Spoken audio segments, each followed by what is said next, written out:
Chris Sellen. I'm the director of Dare County Arts Council, and it's my pleasure to be here for the performance of Brothers Like These, a stage reading of poetry by Vietnam veterans from Western North Carolina. Before we get started, I do want to thank some of our sponsors.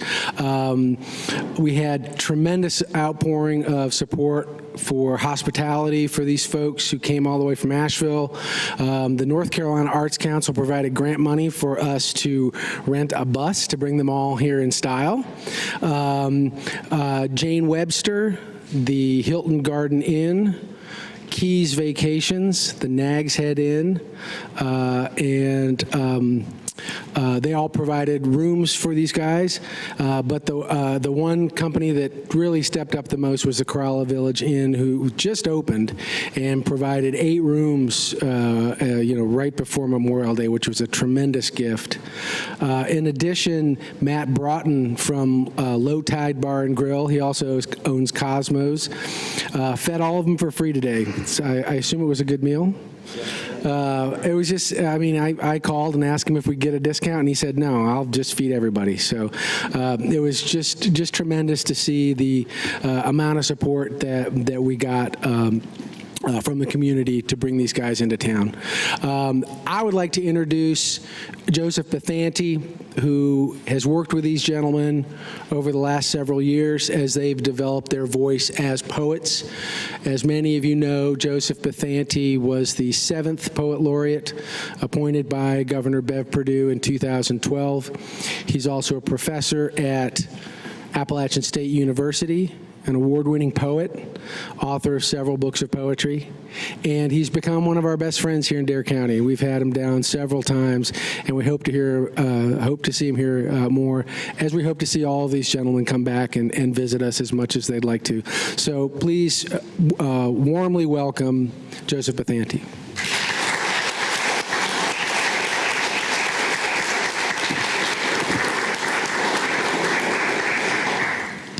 Hey, everybody. I'll end up repeating what I said just a few minutes ago, but before I do that, just a couple of things. And before I forget, can I ask you to please turn off your cell phones? Also, I was asked to announce that there are restrooms at the back of the building behind us, at the back of the town hall. And the other thing is, the brothers will be coming up one right after another to read their individual pieces, and we would ask you if you would hold your applause until the concluding piece, please. I also want to mention that after the performance, the book, Brothers Like These, published by St. Andrews University Press, and it's currently the press's bestseller, will be on sale, and the brothers will be happy to sign your copies. Again, just to reiterate what Chris said, the kind of outpouring of hospitality that we've seen coming down here is just extraordinary. Bruce and I and all the brothers and plenty of the wives have come with us too. Want to extend our thanks to Chris Solwin and the Dare County Arts Council. You've fed us, you've quartered us, you provided a bus for us to all travel down together all the way from the western part of North Carolina, which was another incredible experience for all of us to be to have that, another level of togetherness that we all cherish. And I do want to say that I've worked in Dare County on more than one occasion, and that this Arts Council is just one of the fire-breathing arts councils in the state of North Carolina. And what you do for veterans, nobody does it better. Nobody even comes close to doing what you do for veterans. And you started that right here. And I'm hoping that other arts councils in other counties get the picture. And I've been very candid about my praise for the Dare County Arts Council in general, but what it does for veterans specifically in Raleigh at the State Arts Council. So thank you more than I can say. When I was appointed North Carolina's Poet Laureate in 2012, I declared that my signature project during my tenure was going to be working with returning combat veterans, all veterans, and their families to harvest their stories through poetry, fiction, nonfiction plays, you name it. But at the same time, there were a number of remarkable people across North Carolina doing similar kinds of work. One of them was Dr. Bruce Kelly, a primary care physician at the Charles George VA Medical Center in Asheville.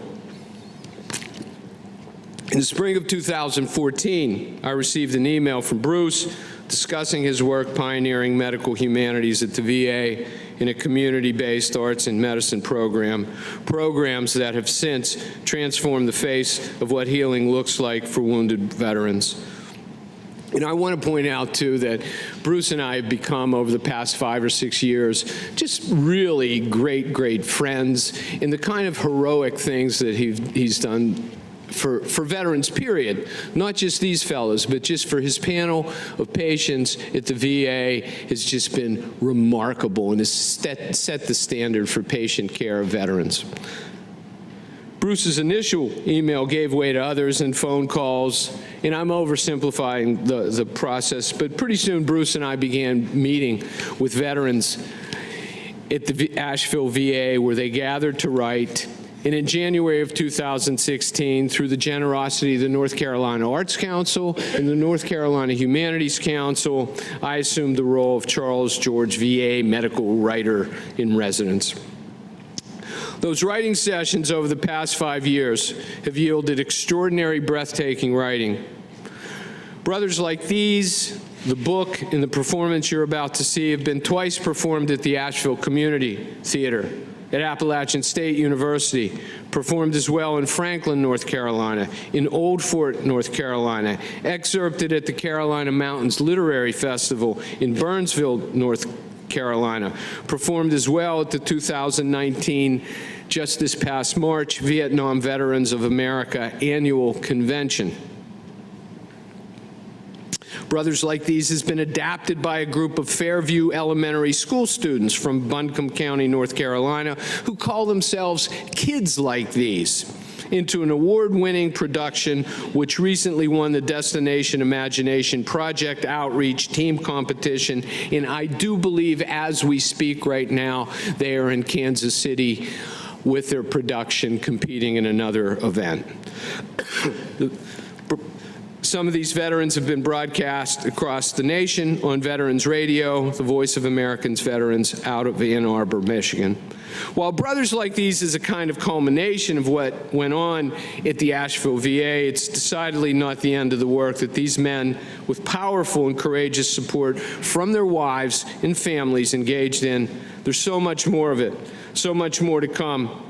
In that room, they've committed to paper the stories that have been banging around inside them, often deviling them since their service in Vietnam. The same stories that have empowered and lifted them, and for which they've discovered language.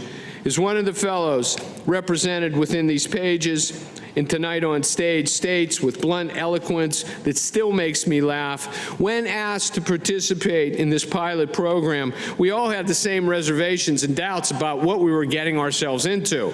Introducing arts and humanities through poetry to help wounded vets initially sounded like a cockamamie idea. This journey has been a catharsis for many of us. It provided us the opportunity ourselves through writing and discussion in a safe, non-judgmental environment that we shared as brothers. We shared our most intimate feelings, fears, recollections, thoughts. We found a voice we didn't know we had, and that we weren't alone, and that we weren't different. We have all gained something from this experience. Another of the men stated, "This is the closest thing to a miracle that's happened in my life." These kinds of testimonies are echoed by each of these men, and I might add, corroborated by their wives and children. I've been teaching creative writing now for 42 years, and it's no exaggeration that I've never, ever seen writing transform people's lives, as well as the lives of their families, the way it has the Vietnam veterans who ventured into Classroom B every Wednesday to commit their hearts and souls, their unforgettable stories to paper. I personally, truly, have never been so dramatically changed by a teaching experience in my life, period. They started out as sheepish, reluctant writers who are now confident, fire-breathing writers and statesmen who understand the enormous importance of writing programs for veterans and the influence they now wield in helping facilitate similar programs for other veterans. These brothers have been evangelized, and now they are doing the evangelizing. It's abundantly clear this work changes lives. It's documented with living, passionate testimony by these veteran writers. They are eyewitness crucibles of change that's been nothing short of miraculous, and I am not trafficking in hyperbole. I use the word miraculous very intentionally. I've said it to the guys, and it won't hurt to say it here again, and I know I speak for Bruce as well, and also Elizabeth Heaney, a woman who took over for me in the writing classroom to teach alongside Bruce. And I speak, I hope, for everyone in this room who's seen up close the evangelizing power of the arts and humanities in the lives of veterans, and nobody knows it better than the citizens of Dare County. It's been my profound honor and privilege, one that will never dwindle, to spend time in their company, to get to know them not only as unimaginably brave soldiers who gave their all during Vietnam War, but to get to know them as people, to call them friends, to witness a sacred sense of humanity, community, love, and brotherhood develop among them, to hear about and meet their families, to see them dig so deeply with that same courage to find their remarkable voices, to hear their stories, stories not just invaluable to succeeding generations of soldiers, but to every citizen of our country and beyond. Their stories are stories I'll never forget, stories that will travel with me always. They have taught me far more than I could ever teach them. In the words of the poet Jackson Wheeler from his poem, Ars Poetica, which we read as a group in Classroom B, words bear witness.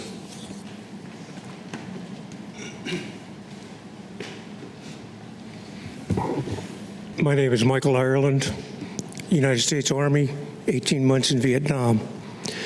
My piece is called Service. You took us fresh from being children. You took away everything we had known. You gave us a new family with brothers and sisters. You made us different and gave us a will to protect and defend. You made us warriors, one and all. You placed us in harm's way and asked impossible things of us. We sacrificed, adapted, overcame, and delivered. And when we were done, you tried to dismantle the warriors you had forged. You took away everything, our new life, our brothers and sisters. You told us one and all, thank you for your service. You put us back into the world you had taken from us. But it was different. We were different. And then it was done, but not forgotten. Name is Alan Burkell, United States Air Force, Vietnam, 67 to 68. Where I'm from to where I was destined to be. It's dedicated to those who didn't return and those who returned different. I grew up in Philadelphia, the city of brotherly love, the birthplace of America, first generation of immigrant parents from Poland who escaped the Holocaust, leaving their family behind. My first car was a '55 Chevy. Music was a beat I grew up to, rock and roll of the '50s, record hops, dancing in the streets. I remember 1960, 13 years old on Roosevelt Boulevard in Philly, the motorcade going by with John F. Kennedy, the future president of the United States. Ask not what you can do for your country, but what your country can do for you. It's not what your country can do for you, but what you can do for your country. I'm sorry. So at the age of 18, with no clear direction in my life, and thinking back to what Kennedy had said, I joined the Air Force in 1965. The time had come for me to give back to my country what it gave to my parents: freedom and an opportunity for a life without persecution. I trained as a medic. In early 1967, knowing the Vietnam War was in full operation, I volunteered to go. My memory of the 2 weeks or so leave back home in Philly, May of '67, is a complete blur.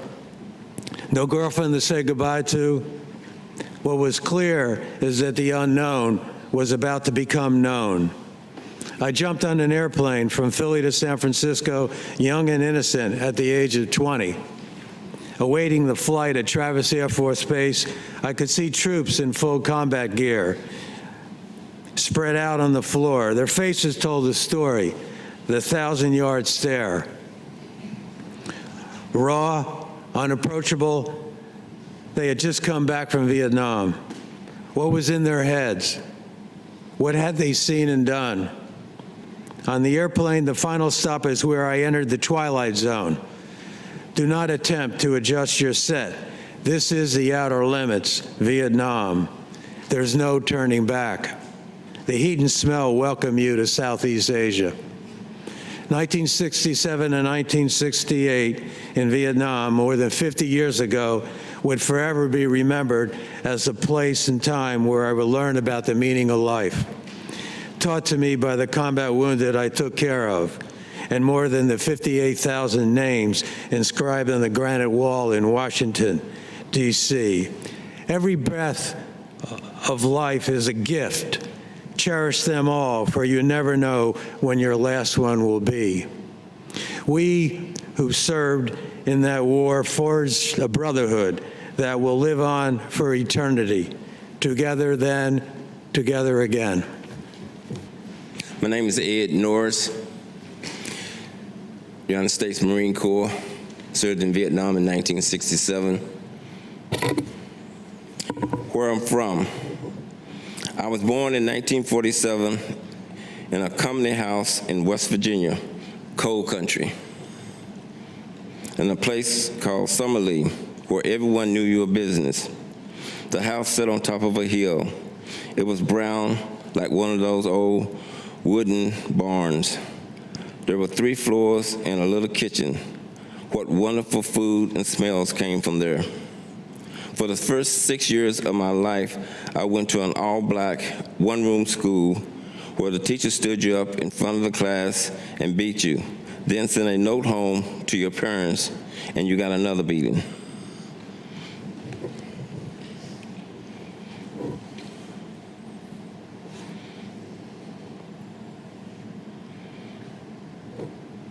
We were Baptists, and then every Sunday and Wednesday we would be in church. My dad worked in the coal mine, played baseball on the weekends, and cut hair. He sold moonshine in the 40s and early 50s. We were expected to work. I delivered newspapers to the white community. In spring, we would prepare the ground for seeds and set out strawberries. Late fall, we would pick coal to get ready for the winter. Then we moved to a new town, another company house. There were 6 houses, a church, and a one-room school. We lived 1 house away from the church and 200 yards from the school. In 1956, they integrated the West Virginia schools. We had to go to the white schools. I walked through the coal mine to get there. Men came out of the mine, everyone was black. We had coal-burning stoves. In 1958, there were 6 of us children, 2 boys and 4 girls. I came from a family that was wild, drinking, dancing, partying, playing cards, until my father got hurt in the mine, and he couldn't work there anymore. Everything changed after that. In 1962, we moved again. This time, it was like to the city. There were girls everywhere. Every time we moved, there was a Baptist church a few houses away. I joined the Marine Corps on the last day of June in 1965 on what they called the 120-day plan. I was sent to California, where we played war games in a village that looked like Vietnam. We were told not to fire our weapons until we were fired upon. We trained day and night. In June of 1967, it was time to go to Vietnam. I didn't feel like we were going to war. I felt that I was going to war on people I didn't know and had no understanding of. I didn't know anyone I was traveling with. I had left my platoon back at Camp Lejeune. I was kept in the dark all the way to Vietnam. I'm not sure where I landed in the country. I didn't have a rifle. We were told we would get our orders the next day. For the first night, we had hand grenades in case the enemy overran us. I had a hard time going to sleep. The next morning at 5:05, bombs went off. It went on for about 5 to 10 minutes. It was so nice to see the sun come up. I was told to get on the helicopter. We flew to the ship, and on the ship, I was given an M16 rifle, but it wouldn't fire until I cleaned the blood off of it. Stephen Henderson, United States Marine Corps, Indy Company 3-4, I Corps. The day before I left home, my last day before leaving home was spent at my family's house, at my grandparents' house. It had orange carpet, and my wife and I slept in the extra bedroom. We had spent my 30-day leave together. I'd depart the next day for survival training in California. After that, I was headed to Vietnam, to the war. My grandparents' house was beside the French Broad River, a familiar place I loved. I woke up not wanting to let go of my wife. She was pregnant with my daughter, which made it even harder to leave. It was early spring and the birds were singing. My mind raced. I had just lost my best friend 2 months earlier in Vietnam. My wife and mother were upset, knowing I was going to war. My grandfather, the only man in my life, was upset that I joined the Marines. My wife and I got up to fix breakfast. My family was coming by to wish me goodbye. My grandfather's dog was on one side of me, my wife on the other. I talked to my mother about selling my 1968 Camaro SS 350, Le Mans blue with a black vinyl top. It was my first new car. I wanted to make sure my wife and my new daughter had money. I was worried about them and my mother. We had a great breakfast, but it reminded me of the Last Supper. I asked my wife to walk out to the French Broad River with me. We talked a lot about how things would be when I returned. The river was muddy and running swiftly over the rocks. I'm George Durden, U.S. Army, 71, 72 in Vietnam. And the title of my piece is Arrival. On our last leg of 24 hours of travel to Vietnam ended with us landing at Bien Hoa Air Force Base. We were all glued to the windows, trying to see something that resembled war.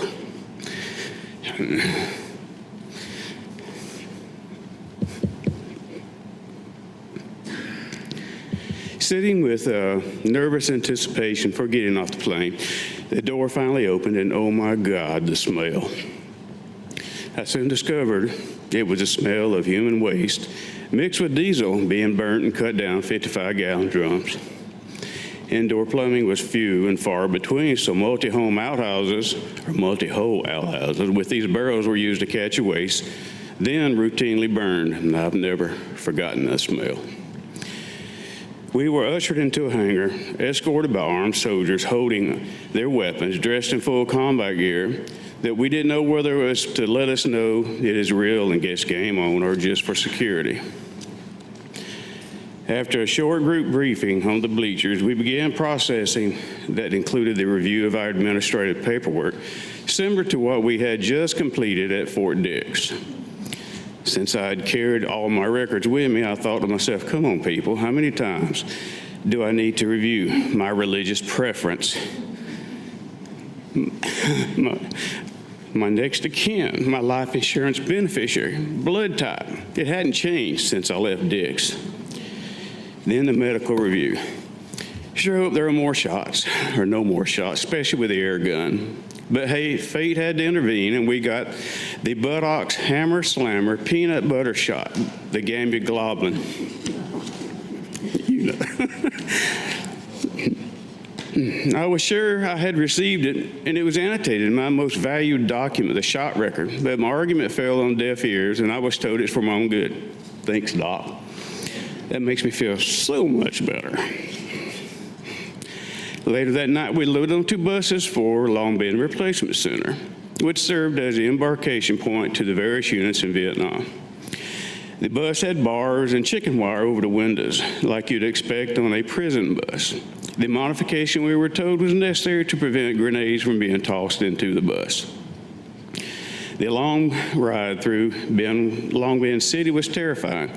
The driver was pedal to the metal, damn anyone that got in his way. More than once, a small child wandered out to the roadside to see the buses. Their presence was way too close for my comfort, and I wonder why parents would allow such small children to do this. Upon arrival to the replacement center, we were assigned barracks, and we were told to settle in for the night. We were welcomed to our barracks by numerous huge cockroaches skirting around the floor, on beds, and up the walls. After we got them on the floor, we did a similar Mexican hat dance to get rid of them.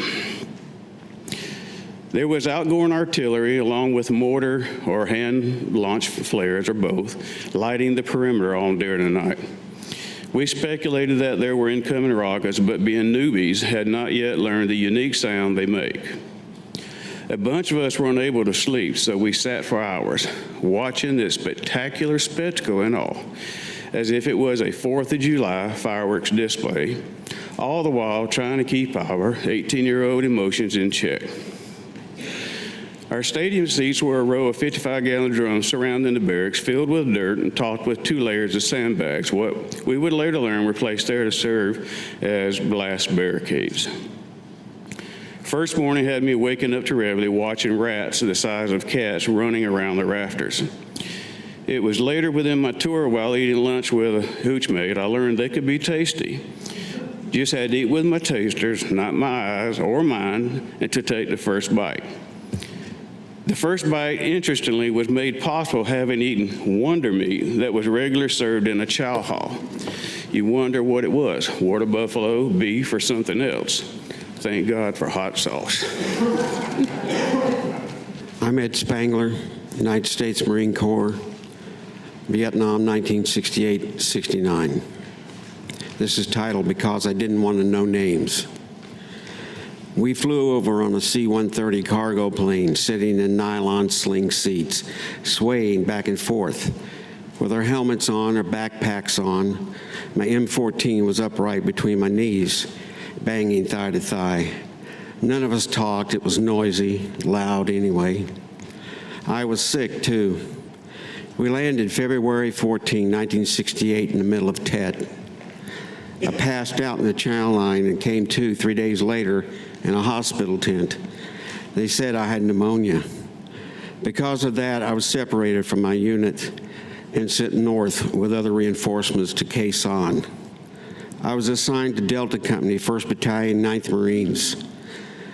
Several years earlier, our battalion had been able to penetrate into a valley 15 miles south of Da Nang, an area the Japanese and the French had been unable to do. In the spring of 1966, Ho Chi Minh, in a speech to his people, named this battalion Debo Chet, the Walking Dead. His commanding general had promised to take back the valley by Ho Chi Minh's birthday. Needless to say, that did not happen. So the Win 9 was a big thorn in our ass. Ho Chi Minh swore to wipe us out. They had Hanoi Hannah on the radio say, and for you boys in The Walking Dead, she'd play Martha Reeves and the Vandellas, nowhere to run, nowhere to hide. Our battalion endured the longest sustained combat and highest killed in action rate in Marine Corps history. The 1-9 was engaged in combat for 47 months. We sustained casualties of 3,645 wounded, 748 killed in action, and 2 MIAs. The average infantryman in the South Pacific in World War II saw about 40 days of combat in 4 years. In Vietnam, the average infantryman saw 240 days in 1 year, thanks to the mobility of the helicopter.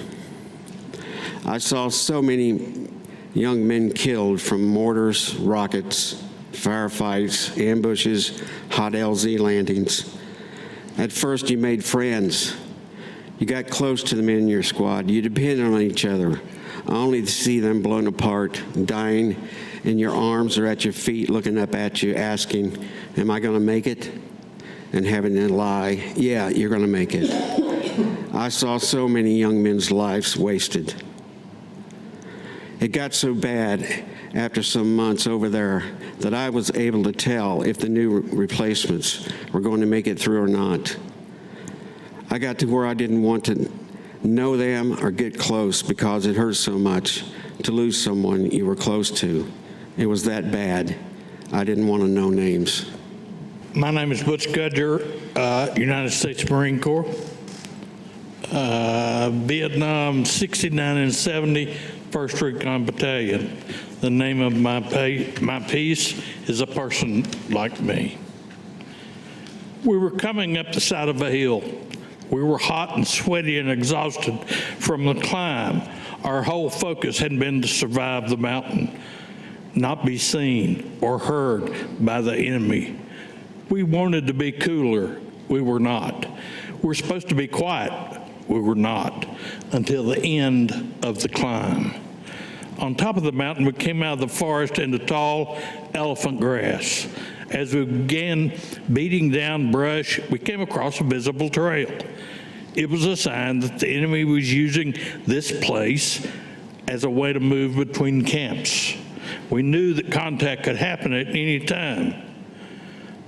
From boredom to sheer terror, in a millisecond, suddenly the point man opened up with a burst of fire and a grenade. He'd made contact, surprising the enemy.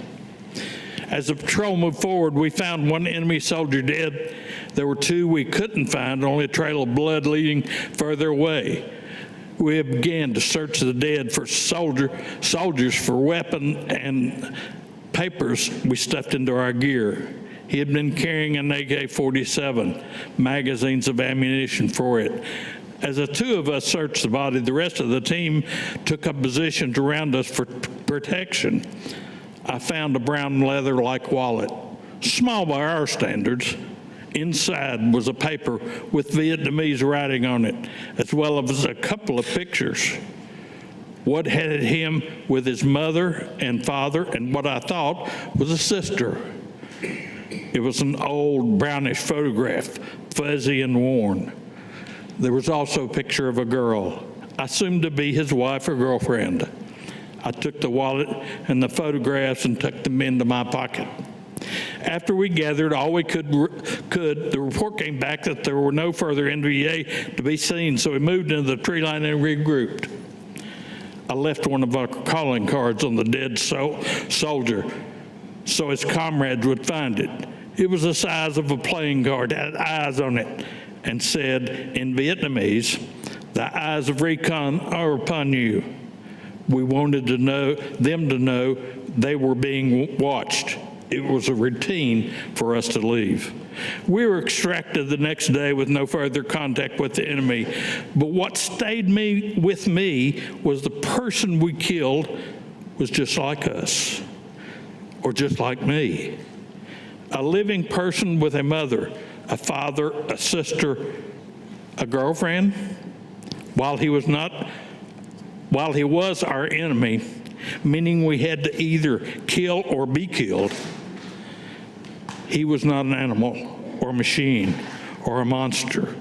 This was a person just like me. Charles Erskine, Army. It wasn't a tiger. K Company Rangers are going out on a mission in the morning. We're packing lerps and sea rations. Always a scuffle over the peaches and pound cake. We go out in 6-man teams for 3 days and nights. It's late in the day So we set up for the night in a circle 5 meters apart, spaced so they can't kill more than one. 5 meters is the killing radius of a hand grenade. We put claymores out around and run wires back to us. We hook the claymores to batteries and clackers. Then we eat and it gets dark. We take turns staying awake, 1 hour and 30 minutes. It's triple canopy jungle, so dark you can put your hand a ½ inch from your face and you can't see it. I do my turn and wake up the guy to my left. We are lying feet out. I go to sleep. I wake up, my legs and feet are asleep from my knees down. In a whisper, I tell the guy I woke up that something's on me. He says in a whisper, "It's my imagination." I say in a whisper, "No, there's something laying on my legs. I can feel it." He says I must have my legs under a root. I say I cleaned my place out and there wasn't anything down there that was as big as this feels. About that time, there's this growling sound. The guy who woke up says in a whisper, "It's a tiger. I'm going to shoot it." I say, "Don't shoot. My legs are down there." Besides that someone snoring. He says, "What do you want to do?" I tell him to go wake up the person snoring and I'll be thinking. When he comes back, I tell him to take his M16 and I help him put it on my leg, about at my knee, and start down, but make sure the safety is on and to keep his finger away from the trigger. When his 16 gets to what's on my leg, he says he feels something. He asks, "What do you want me to do?" I tell him to bring his 16 back up my leg and not do anything until I tell him to poke it. I reach down and I get hold of my fatigues above my knees on the side of my legs. I tell him to poke it. He does, and I feel something start to drag across my legs in a zigzag motion. I jerk my legs to my face. I sit there, expecting something to grab me. I don't know how long I sit there. My buddy goes back to his position. After a while, I stretch my legs back out, still expecting something to grab me or something to happen. Nothing did. I go to sleep. David Roselle, Music from the Sky. We all knew it was Christmas Eve. No one mentioned it. There was no resupply helicopter with mail due for a couple of days. There were no presents, no cards. The chaplain held special services at base camps, but we were in the jungle, a short terminal trip from anywhere. The company broken up into 8-man ambush teams for the night. We sat down in heavy brush to eat supper and wait for twilight so we could move safely into our ambush site. The site we were assigned was a newly cut road as wide as I-95 into Florida. It left me more than a little uneasy. There was no pavement and no tracks or prints to indicate recent heavy traffic, but the ghosts were around. We placed our mechanical ambush devices, armed to deadly things. We formed a tight circle with some new growth elephant grass, maybe 18 inches tall, for concealment and protection. The anxiety surrounding this campsite pushed thoughts of my other family back home, gathered around a warm fireplace, exchanging gifts, to a back burner. It was a cloudless night. There was enough moon to light up the area, and I got to sleep in good order. When my guard shift started at midnight, I got quickly oriented, decided which direction was most likely to produce enemy activity, and then settled into a routine of classifying and organizing the night sounds and sights. At 12:41, I heard the prop noise of a helicopter. It didn't take long to find the form of a lone chopper moving high and slowly across the sky in front of me. The helicopter was well past me when I heard its mission for the night. From a strong speaker on board the plane came music. The first tune was Silent Night. All the emotions I'd stacked up so high and deeply and neatly on that back burner fell heavily on the tinfoil protecting those soft spots.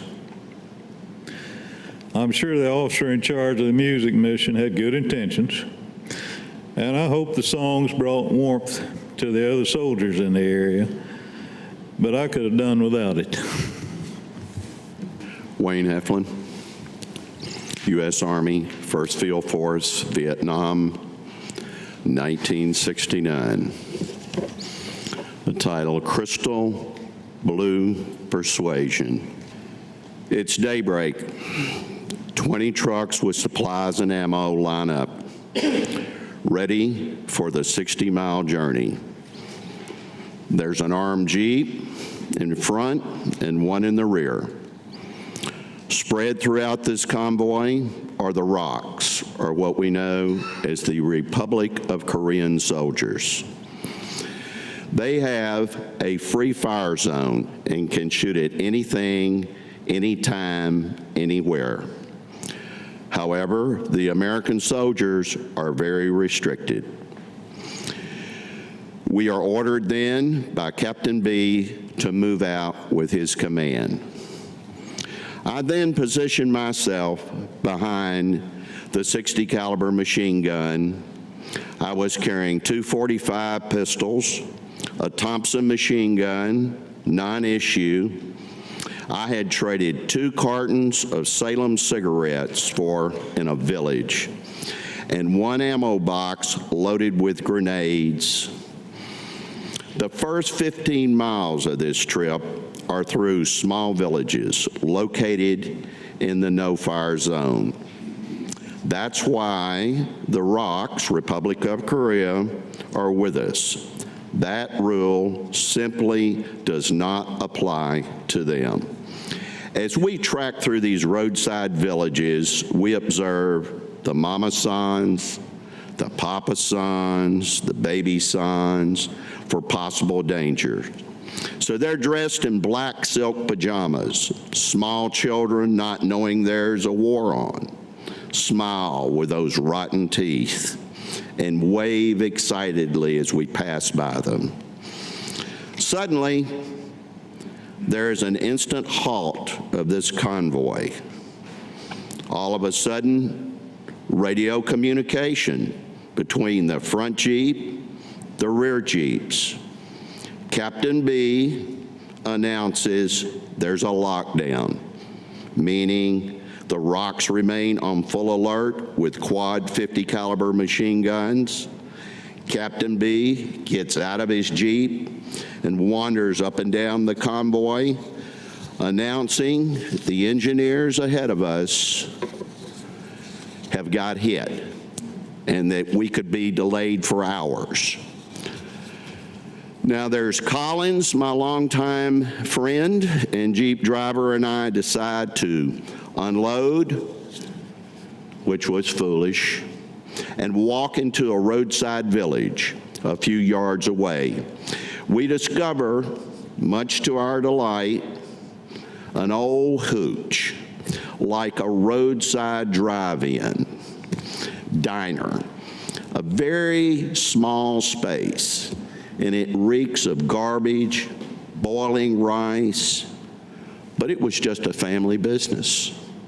The mama son, the papa son, the baby son, All three of them were just sitting there squatting and smiling. So right dead in the middle of this diner was a 55-gallon drum of diesel fuel, and it was loaded with Schlitz beer. That's how you cool beer without ice. Collins and I grab a couple of gasoline chill beers, wipe the gas and the fumes off. I take out my rusty keychain and trusty church key, which has been hanging around my neck for 10 months, attached to my dog tags, and pop 2 delicious Schlitz beers at 7 o'clock in the morning. We flip old Papa San some funny money, and he just smiles with those rotten teeth. Oh, the sound of a church key opening a frosty beer can. It's a joy for both Collins and myself.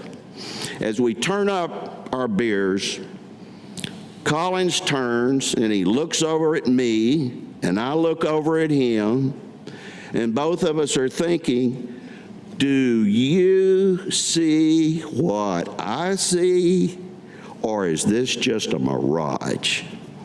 Yes, there is the king and the queen of jukeboxes, the Wurlitzer Art Deco rainbow lit jukebox.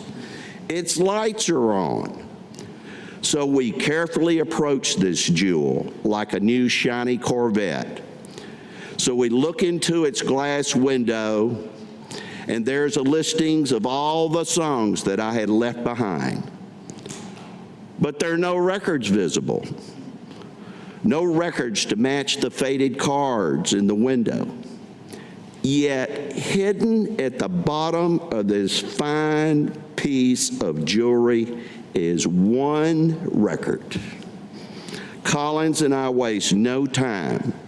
We punch the keys, and bingo, the sweet sound of Tommy James and the Shondells' Crystal Blue Persuasion.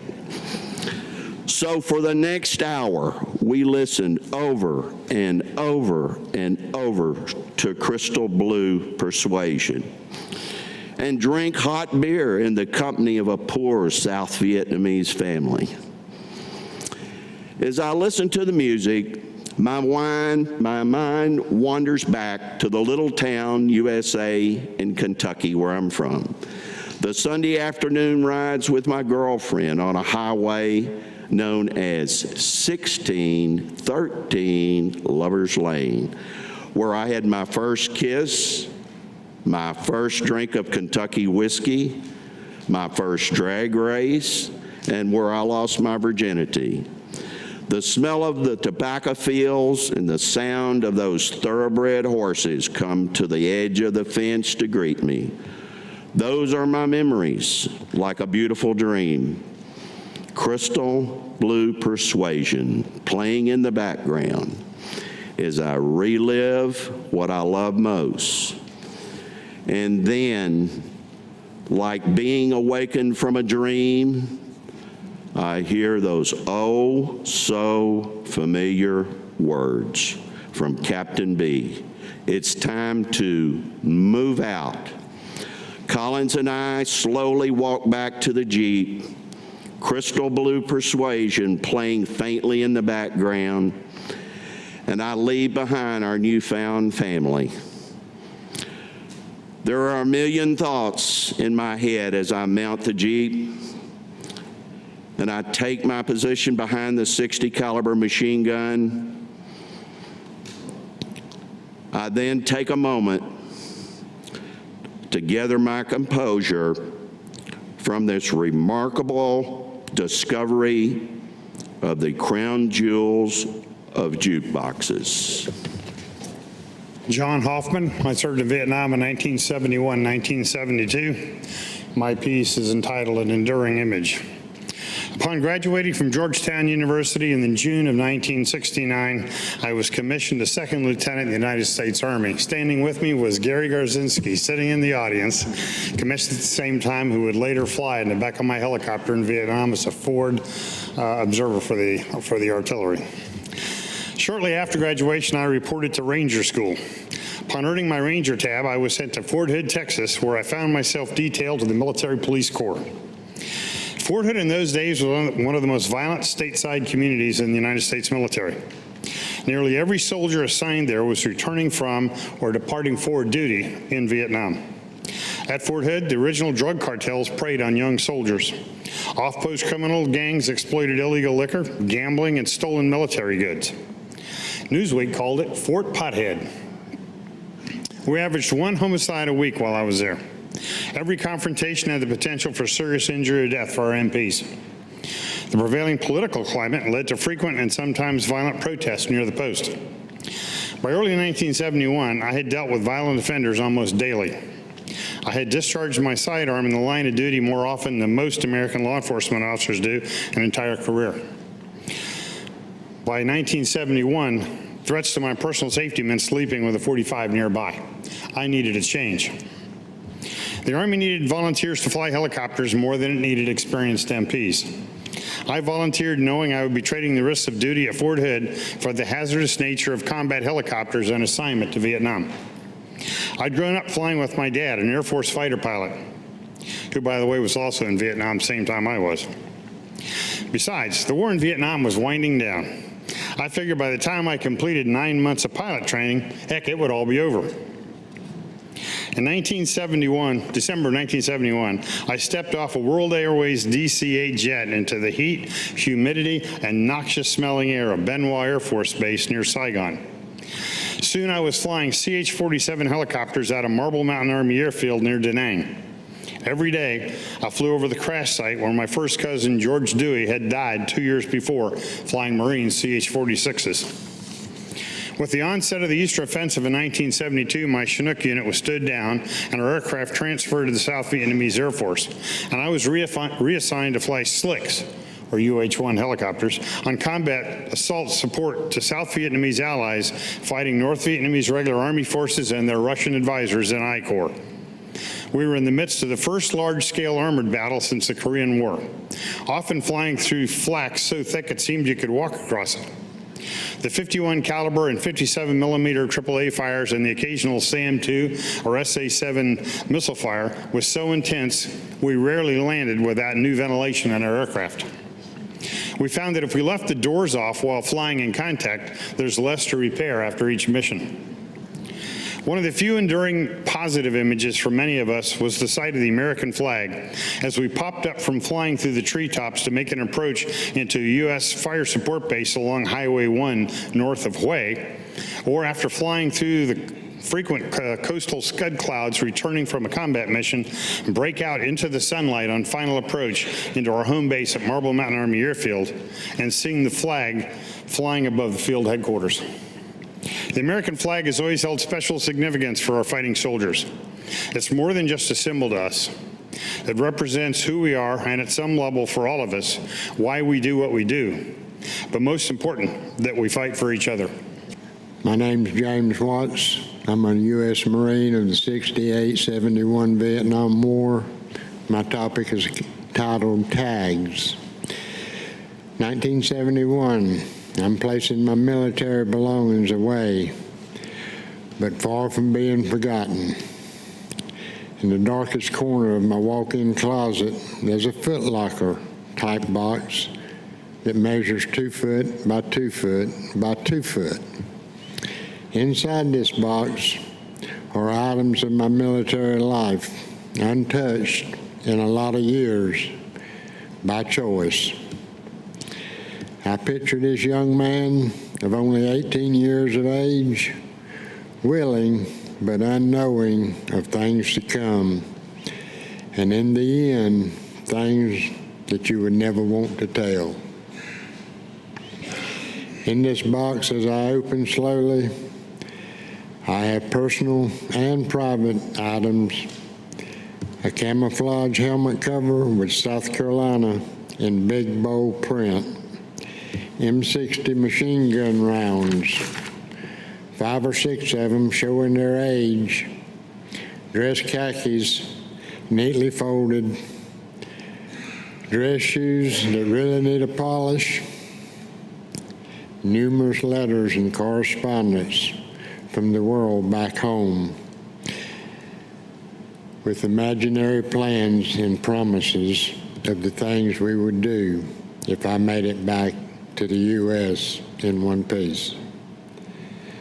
Deeper into the box were other items from the era of the Vietnam War, such as rank insignia, olive drab caps, and finally, my jungle boots, black with green webbing for ventilation.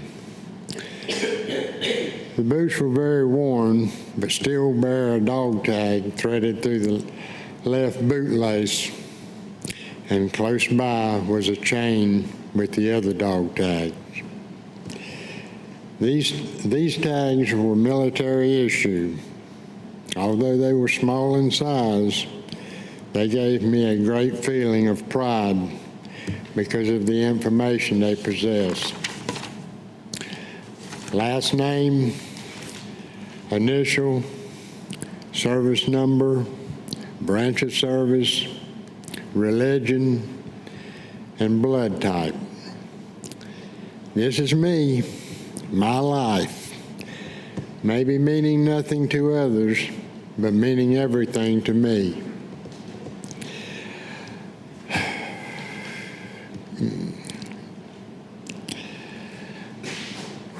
After every combat mission, I would take the time to identify the young soldier who wore his dog tag so special at the north and south portions of my body.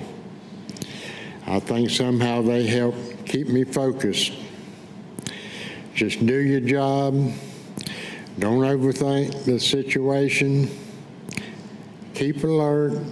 Say your prayers daily, and hopefully return home, a place that you never thought was so important until you could not be there. Although the time has gone, memories rush through my mind, and quickly I choose not to remember the box in the darkest corner of my walk-in closet.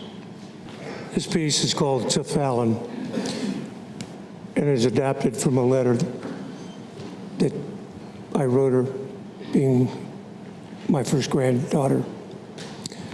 About the time you were conceived, I was diagnosed with latent PTSD, post-traumatic stress disorder, from an almost forgotten time in history, the Vietnam War.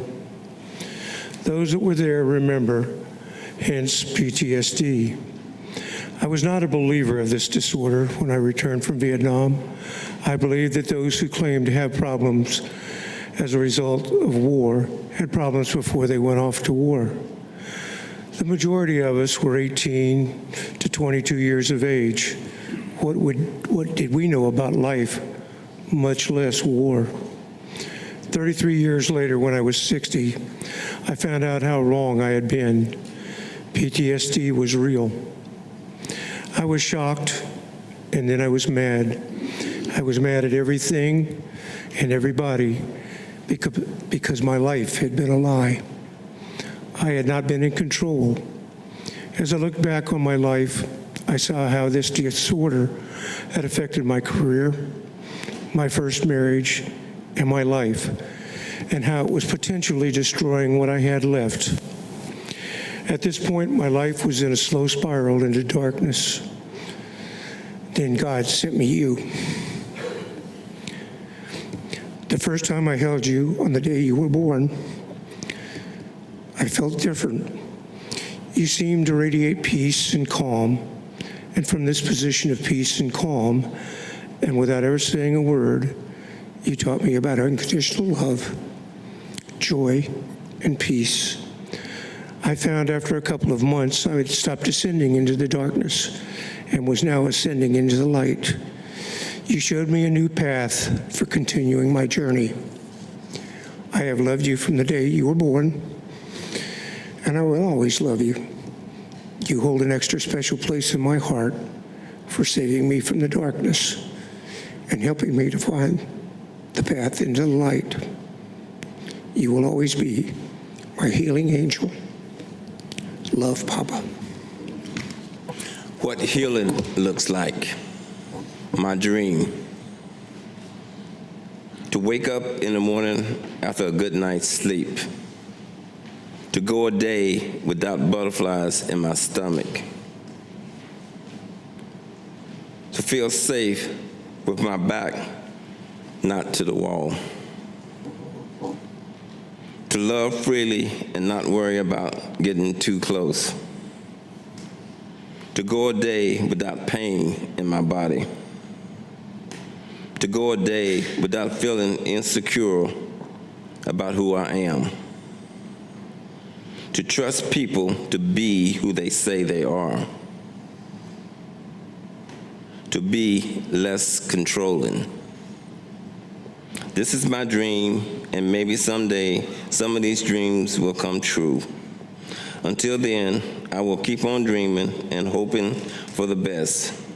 After all, I'm not the only one going through these things.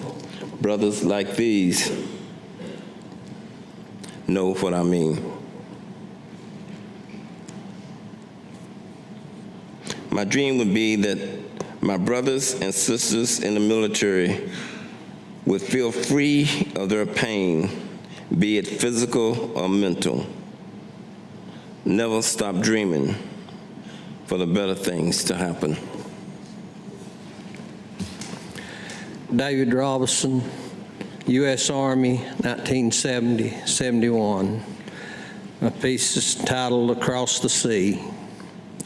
What a journey for me to cross the sea, to have known the things that I had to see. First was a man they called a VC, and he was trying to kill me. Oh, the training they gave as best they could, but it was much different across the sea.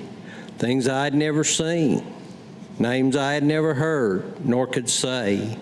Long Bend, Da Nang, Cameron Bay, Chulai, and many more. Frag, M79, M60, claymores, sea rations, gunship, choppers, far base, NVA. This was so different across the sea, especially for a country boy like me. Names of things like dust off, evacuation hospital, amputation, KIA, medevac. How those names scared me, because I knew there would be names of comrades, friends, buddies, and yes, brothers, I would never see again. How sad. We didn't have time to weep or mourn. We had to stay alert and on guard and pray there would be no more. There came the day I could go back over the sea. What a welcome sight this was going to be. Back to a land I call home. They would be so glad to see me. But when we landed on shore, there were people who acted like they don't like me anymore. I heard names I'd never heard before. Warmonger, baby killer, and more. I thought, no, I'm back across the sea. These things should be familiar to me. Then I thought, I'll forget it all.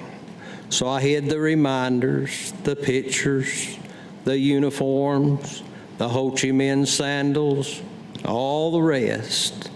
I'll not talk of all I've been through, so it will go away, but the memories and dreams, they stayed. And I started feeling I'm the only one this way.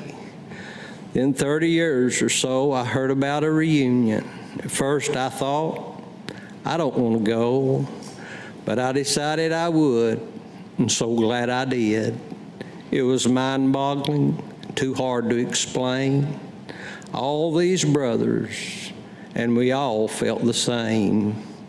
How could I ever forget brothers like these? To meet their families, what a joy. And remember, we met when we were just boys, to talk of the good times we had, and very seldom speak of the bad. I think of what would my life be if I'd never had to cross the sea. But if I had not, then I would have never have met brothers like these.